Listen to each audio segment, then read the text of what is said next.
Francis Kilbert. He wrote a very famous diary, didn't he? And about 1870 to 1879, we've got entries for his diary, A Country Parson's Christmas Eve. I won't think you really. But I like this bit. He's obviously gone out wandering around. This is in 1874. The church warden, Jacob Knight, was sitting by his sister in front of the roaring fire. We were talking of the death of Major Torrens on the ice at Corsham Pond yesterday. Speaking of people slipping and falling on the ice, the good church warden sagely remarked, "Some do fall on their faces, and some do fall on their rumps.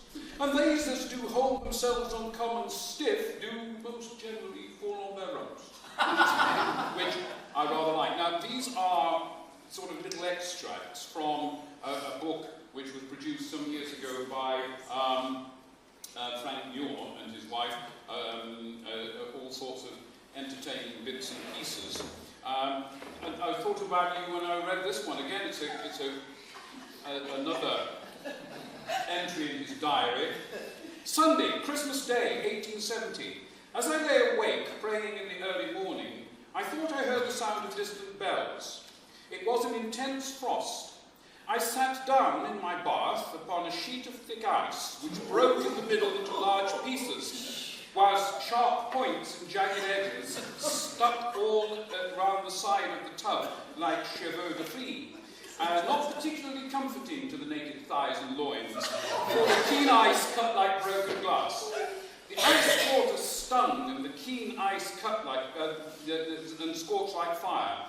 I had to collect the floating pieces of ice and pile them on a chair before I could use the sponge.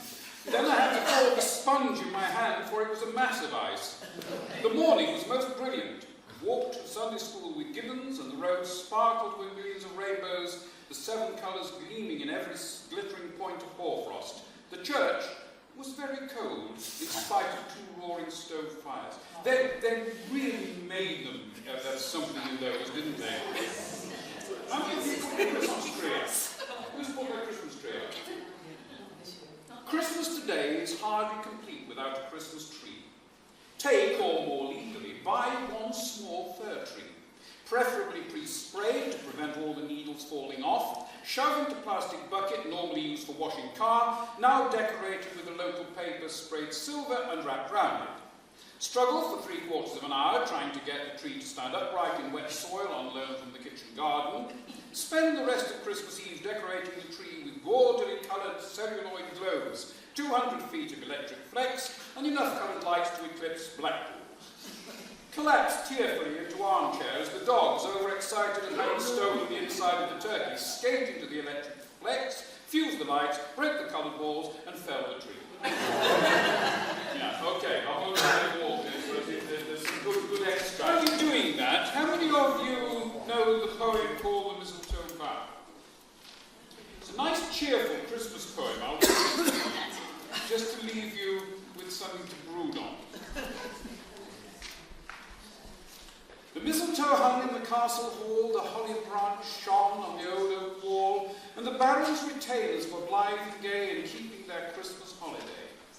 The baron beheld, with a father's pride, his beautiful child, young Lowell's bride, while she, with her bright eyes, seemed to be the star of the goodly company. "I'm weary of dancing now," she cried. "Here, tarry a moment. I'll hide. And, Lowell, be sure thou the first to trace the clue to my secret lurking place." Away she ran, and her friends began each tower to search and each nook to scan.